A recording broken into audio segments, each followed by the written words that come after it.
जय हिंद दोस्तों, राधे राधे। मैं उदय शंकर और दोस्तों हम पढ़ रहे हैं वर्णमाला। वर्णमाला में भी हमारे चल रहे हैं तत्सम और तद्भव शब्द जितने भी होते हैं। उत्पत्ति के आधार पर मैंने आपको 4 प्रकार के शब्द बताए थे, तत्सम शब्द, तद्भव शब्द और देशज और विदेशज। ये शब्द के बारे में मैंने बात करी थी। इसके आगे हम बात करेंगे प्रयोग के आधार पर, जैसे कि संज्ञा सर्वनाम या और भी सारे शब्द होते हैं। लेकिन जो हम एक सीक्वेंस में चल रहे हैं, क्रम में चल रहे हैं, वहाँ पे हमने तत्सम से शुरू करी थी वीडियो और तत्सम हम पूरे करा चुके हैं। उसी को ध्यान में रखते हुए अगला जो टॉपिक है हमारा तद्भव का रहने वाला है। तद्भव शब्द कौन से होते हैं और इनकी पहचान क्या होती है। ये वीडियो बहुत ज़्यादा महत्वपूर्ण है। मैं उम्मीद करता हूँ कि अगर आप ये वीडियो पूरी देखते हैं तो तद्भव के लिए आपको अलग से कोई एफर्ट की ज़रूरत नहीं रहेगी। इसी तरह से आप तत्सम वाली वीडियो अगर आपने नहीं देखी है तो वो वाली वीडियो आप ज़रूर देख लें। तत्सम और तद्भव के लिए जो नियम हैं वो बहुत ही अच्छे से मैंने इन वीडियो में इंक्लूड किए हैं, तो आप ये वीडियो के अंत तक बने रहेंगे। जानते हैं तद्भव शब्द क्या होते हैं।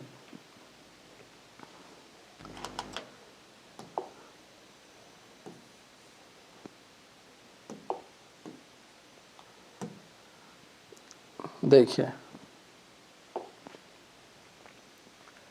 उत्पत्ति के आधार पर हम बात कर रहे हैं, मैं आपको बता चुका हूं। और आज हमारा दूसरा टॉपिक चलेगा जिसे हम तद्भव शब्द कहते हैं। तद्भव का मतलब होता है जो शब्द हमारे हिंदी के होते हैं और हिंदी के, जैसे कि संस्कृत भाषा से सारे शब्द आए हुए हैं, संस्कृत, प्राकृत, अपभ्रंश, फिर हिंदी, और ये शब्द जिनका हमने वर्गीकृत किया है। अब जैसे तद्भव शब्द होते हैं तो तद्भव शब्द हम समझने की कोशिश करेंगे कि आखिर ये आए कैसे और होते कौन से शब्द हैं। जैसे परिभाषा में मैंने लिखा है, जो संस्कृत शब्द यानी कि संस्कृत वाले शब्द कुछ रूप परिवर्तन के साथ हिंदी शब्दावली में आ गए हैं तद्भव शब्द कहलाते हैं। तद्भव कुछ यहाँ पे गलत से लिखा है तो मैं एक जगह लिखूंगा, अगर आगे भी ऐसे शब्द दिखें तो आप नोट कर लेना। तद्भव इस तरह से लिखा जाएगा, यहाँ पे लिख दूँ, यहाँ तद, ये आधा द और भव, ये शब्द है तद्भव। तो और तद्भव का शाब्दिक का अर्थ क्या होता है, तत् प्लस भव, जिसमें तत् का मतलब होता है उससे और भव मतलब उत्पन्न, अर्थात उससे उत्पन्न। और उससे किससे उत्पन्न, संस्कृत से उत्पन्न। संस्कृत से जो शब्द उत्पन्न हैं यानी कि जो संस्कृत से आए हुए शब्द हैं लेकिन थोड़े से परिवर्तन से, थोड़े से बदलाव के साथ जो शब्द इस्तेमाल किए जाते हैं वही तद्भव शब्द कहलाते हैं। जैसे दधी जो शब्द था वो संस्कृत का था, दधी, लेकिन आया तो संस्कृत से, लेकिन प्रयोग एक लंबे समय से चलता आ रहा है और ये अब जो उच्चारित हम इसे कहते हैं दही के रूप में। दही का जो पहले उच्चारित होता था बहुत सालों पहले जब संस्कृति इस्तेमाल होती थी तो दधी बोलते थे और दधी से अब क्या बन गया, दही।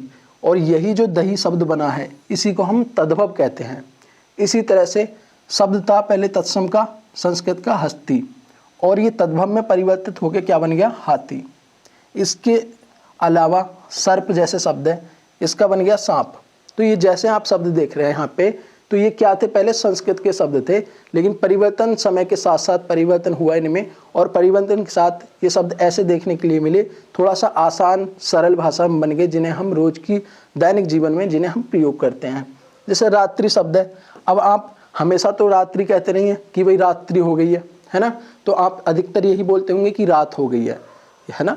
तो ये जो ज़्यादातर हम जिन शब्दों को उच्चारित करते हैं वो शब्द तद्भव होते हैं। रात्रि से क्या हो गया, रात। इसी तरह से क्षीर आप नहीं कहते होंगे कि क्षीर खा लो, आप कहते होंगे खीर, तो खीर शब्द क्या है, ये तद्भव का बन गया। इसी तरह से क्षेत्र, क्षेत्र से खेत बना, कंटक से कांटा बना और लक्ष्य से लाख बना। इसी तरह से बधू जो शब्द है, बधू से ही बहु शब्द बना है। इसके अलावा शाक से साग बन गया। तो ये जो सारे आप शब्द देख रहे हैं जो परिवर्तित हुए हैं, ये शब्द पहले किसके थे, ये संस्कृत के शब्द से, लेकिन थोड़े थोड़े परिवर्तित होके किसके बन गए, तद्भव शब्द बन गए। इसके अलावा और क्या कंडीशन है, देखिए अब बात आती है कि तद्भव जो शब्द हैं उनकी पहचान हम कैसे करेंगे। अब बहुत सारे शब्द हैं, आप अगर याद करने लग जाएंगे तो ऐसे तो बहुत लंबा समय हो जाएगा, तो आप पूरे के पूरे तद्भव हो या तत्सम हो शब्दों को रट नहीं सकते, बहुत सारे शब्दों को याद नहीं कर सकते।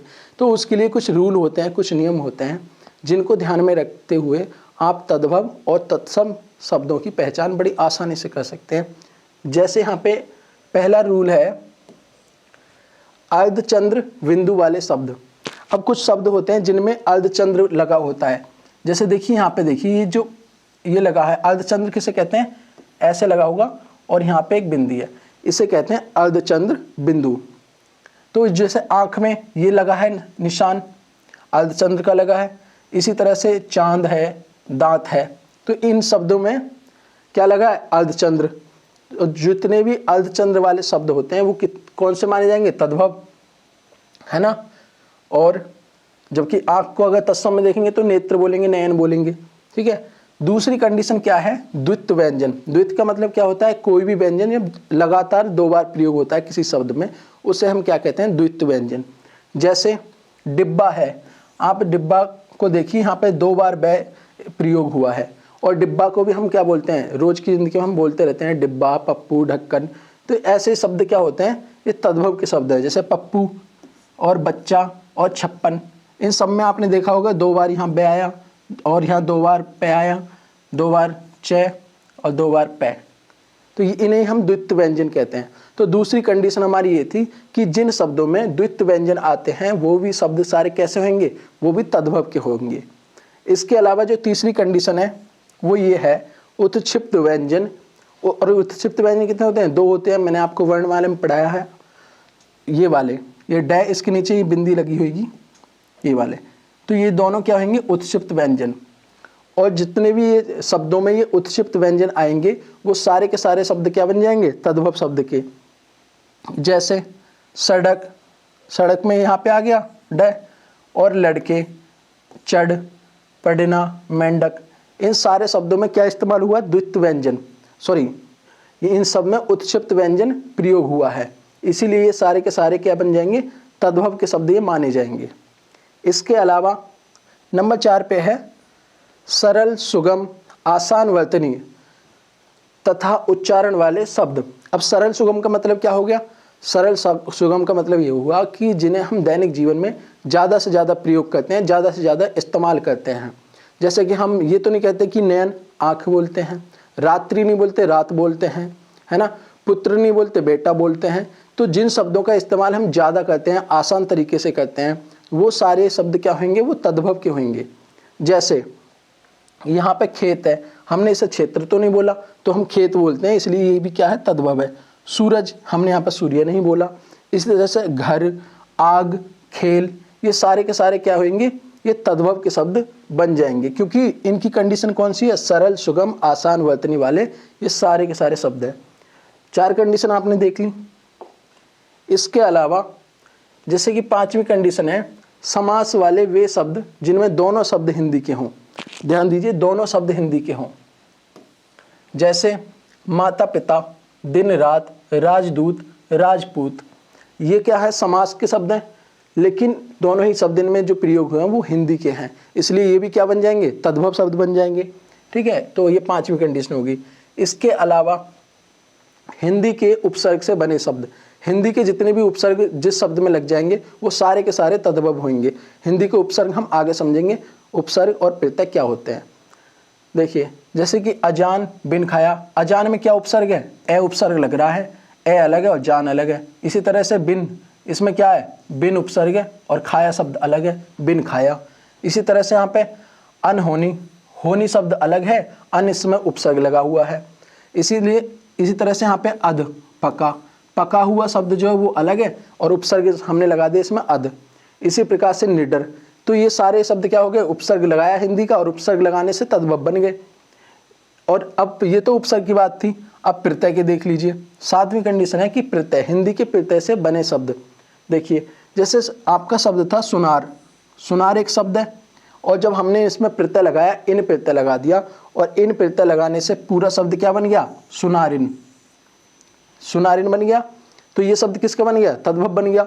इसी तरह से शब्द था आपके पास बच्चा, और जब आपने बच्चा शब्द में क्या लगा दिया, प्रत्यय लगा दिया, प्रत्यय भी कौन सा, पन। बच्चा में जब आपने पन जोड़ा तो क्या बन गया, बचपन। ठीक है, और आगे एक शब्द है मीठा, मूल शब्द तो आपका कौन सा था, मीठा था, और जब आपने मीठा में आस प्रत्यय जोड़ दिया तो जब इसका हमने संधि किया तो ये बन गया मिठास शब्द। इसी तरह से अपना, अपना शब्द में आपने प्रत्यय क्या जोड़ा, पन, और जब अपनापन में प्रत्यय जोड़ दिया तो शब्द बन गया अपनापन। तो ये जितने भी शब्द बने हैं प्रत्यय लगाने से या उपसर्ग लगाने से, ये सारे के सारे शब्द कैसे हो जाएंगे, ये तद्भव शब्द हो जाएंगे, यानी कि हिंदी के शब्द हो जाएंगे। आगे क्या कंडीशन है देखिए। अब ये तो हम समझ गए कि कैसे शब्द आपके बनने हैं, प्रत्यय से, उपसर्ग से, कई सारी आपने कंडीशन सीख ली। आप आसानी से इन कंडीशन को ध्यान में रखते हुए आप बड़ी आसानी से पहचान कर सकते हैं कि तद्भव शब्द कौन से होते हैं।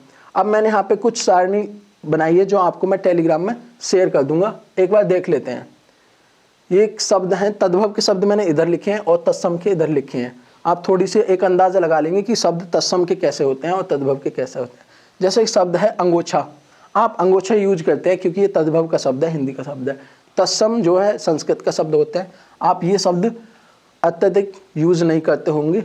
अगपोछा, पोछा, जैसे कि अच्छत, आप अच्छत नहीं करते होंगे, मतलब अच्छत करते होंगे और अक्षत नहीं, कि कम से कम ये कई जगह उल्टा भी मिल सकता है कि कई बार ऐसा होता है संस्कृत का शब्द ज़्यादा इस्तेमाल कर लेते हैं, हिंदी का नहीं करते, है ना। इसी तरह से उत्साह, ये तद्भव का है और ये उत्साह है संस्कृत का शब्द है, यानी कि तत्सम का शब्द है। ये ओखली और यहाँ पे उलूखल, ये किशन है, कृष्ण, काठ है और काष्ठ, काठ किसे कहते हैं, लकड़ी। इसके अलावा और शब्द हैं, आप ये सब देख लेंगे, मैंने टेलीग्राम में शेयर कर दूंगा। टेलीग्राम का मैंने आपको बता रखा है, नॉलेज सार हमारा टेलीग्राम चैनल है, यूट्यूब चैनल भी हमारा नॉलेज सार के नाम से है। तो आप अगर ये PDF चाहते हैं तो हमारे टेलीग्राम चैनल से जुड़ जाएंगे। आगे मैंने कुछ शब्द लिखे जैसे क्रोधी, तद्भव है क्रोध, गेहूँ, गोधूम, गिद्ध, गृध, 14, चतुर्दश, बच्चा, वत्स, कोयल, कोकिला, कान, कर्ण, बंदर, वानर, श्रावण, श्रवण, मक्खी, मक्षिका, दूध, दुग्ध। ये सारे शब्द इधर क्या से थे, ये तत्सम के शब्द हैं और ये तद्भव के शब्द हैं। और भी देखते हैं कुछ शब्द, ये मोस्ट शब्द हैं जितने भी मैंने आज यहाँ पे PDF में आपके लिए आपके साथ साझा कर रहा हूँ, ये ज़्यादा मोस्ट है, आप इन पे ज़्यादा ध्यान देंगे। टेलीग्राम में आपको मिल जाएगी इसकी PDF।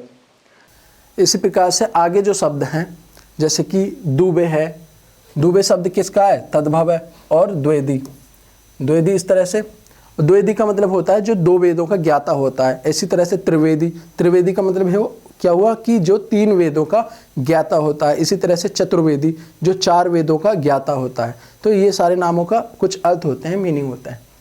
ऐसे आगे शब्द है बहनोई, बहनोई क्या है, हिंदी का शब्द है, तद्भव है। और भग्निपति, इसे तत्सम में कहते हैं हम।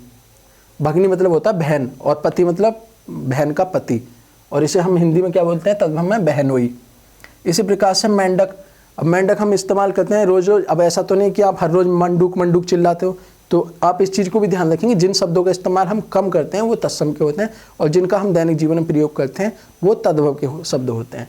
जैसे आप यहाँ मेंढक, मंडूक है, तो मंडूक शब्द किसका है, आप ज़्यादा तो इस्तेमाल करते नहीं है, इसलिए शब्द क्या है, तत्सम है। तो आप ऐसे भी पहचान कर सकते हैं। इसके आगे तद्भव का शब्द है ससुर, तो इसे संस्कृत या तत्सम में कहते हैं स्वसुर। ये स्वसुर इस तरह से लिखा जाएगा, स्व और सुर। जैसे श्यामवा, श्यामक, और सफ़ेद, श्वेत।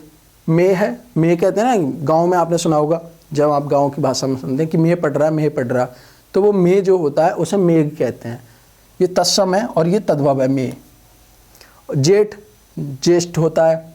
कंधा, स्कंद, खेत, क्षेत्र, और ब्याह, आपने कई बार सुना होगा कि ब्याह हो रहा है, उसका ब्याह हो रहा है, तो ये ब्याह क्या है, तद्भव शब्द है, और विवाह क्या है, तत्सम शब्द है। आगे, हाँ, तो आज की वीडियो में इतना ही था। आपने देख लिए कि तद्भव शब्द कौन से होते हैं, और इससे पहली क्लास में मैंने बताया था तत्सम शब्द कौन से होते हैं। तो इन जो नियम जो इतने भी मैंने बताया आपको, इन्हें जरूर आप ध्यान में रखेंगे। और मैं ये उम्मीद करता हूँ कि अगर आप मात्र इतना कर लेते हैं जितने नियम मैंने इन 2 वीडियो में बताए, तत्सम के लिए और तद्भव के लिए जो आज मैंने बताए हैं, मात्र इतने नियमों को आप ध्यान में रख लेते हैं, तो तत्सम और तद्भव शब्द के लिए आपको कोई भी बुक या किसी भी क्लास या किसी भी यूट्यूब पर भटकने की ज़रूरत नहीं है। ये बहुत ज़्यादा महत्वपूर्ण क्लास है आपके लिए। और वीडियो कैसी लगी आप हमें बता देंगे। और इसके अलावा जो नेक्स्ट टॉपिक बचे हैं इसके, जो देशज और विदेशज शब्द है, वो नेक्स्ट वीडियो में बात करेंगे। आज की वीडियो में इतना ही, मिलते हैं नेक्स्ट वीडियो में, तब तक के लिए जय हिंद।